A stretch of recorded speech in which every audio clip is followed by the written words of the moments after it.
之前我出过一个葡萄干司康的视频，因为它的做法非常的简单，所以今天我又做了一个红豆馅的千层司康。准备200克低筋面粉，20克糖，6克泡打粉，1克盐，80克黄油。直接上手这样给它一直抓拌，边抓边搓，直到最后变成这种干干的颗粒就可以了。再准备60克牛奶，先少量多次的去加，用铲子给它搅拌均匀，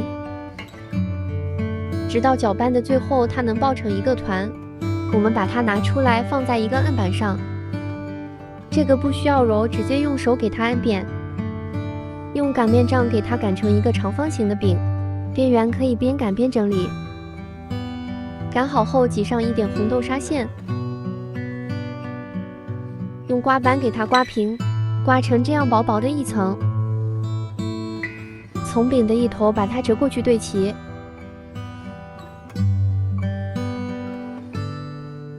继续用擀面杖给它擀得稍微薄一点。为了让它不厚一致，我们给它翻一个面，把另一面也用擀面杖给它擀圆。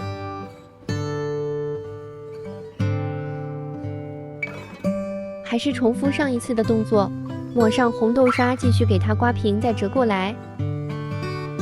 这个动作一共重复3次。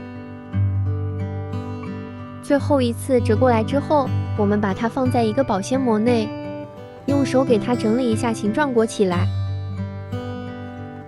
放冰箱里冷冻1个小时定型，然后再切。我们把它取出来，去掉保鲜膜。为了让它更加美观，我们把4边用刀给它切掉，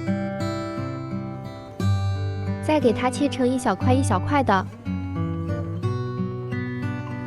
然后把它们摆在烤盘内，表面刷一点蛋黄液，剩的边角料也不能扔呀，给它团了一下，放在一边了。烤箱上下火180度，放在中层烤20分钟。